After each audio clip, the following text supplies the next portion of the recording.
ভয় পাচ্ছে, হিন্দু ঐক্যে ভয় পাচ্ছে। এমনিতেও 24 সালের ভোটে শ্রীরামপুর হেরেছে, উত্তরপাড়া হেরেছে, মুসলিম ভোটে জিতেছে। ভয় পাচ্ছে,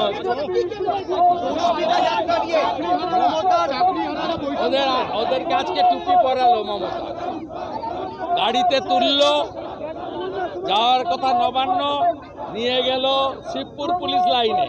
অভিযানটা ছিল নবান্ন, অভিযানটা শিবপুর পুলিশ লাইনে ছিল না।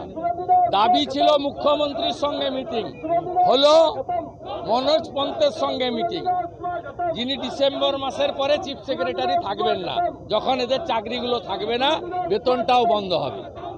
এই আন্দোলনেও অরাজনৈতিক তকমার নামে কিছু মাকু ঢুকে আছে। মাকুদের যদি না সরান তাহলে কখনো মমতা বিরোধী কোনো আন্দোলন সফল হতে পারে না। অভয়ার আন্দোলনকে শেষ করেছে এই মাকু সেকুরা, টুকরে টুকরে গ্যাংরা, এদের মধ্যেও ঢুকে আছে।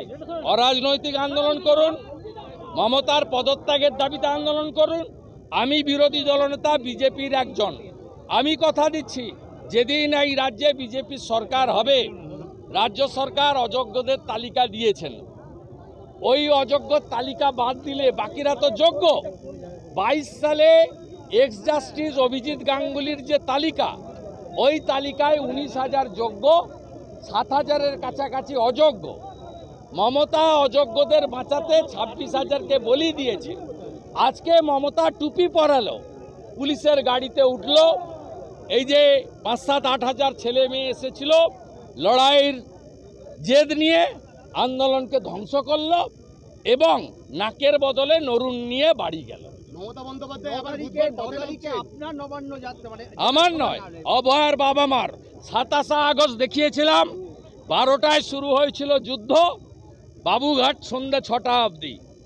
এবারেও প্রস্তুত থাকুন, সাঁতরাগাছি থেকে বড় মিছিল বেরোবে, আর ওদিক থেকে রানী রাসমণি থেকে আমি ওনার বাবা মাকে নিয়ে হাঁটতে শুরু করব। লড়াইয়ের ময়দানে দেখা হবে।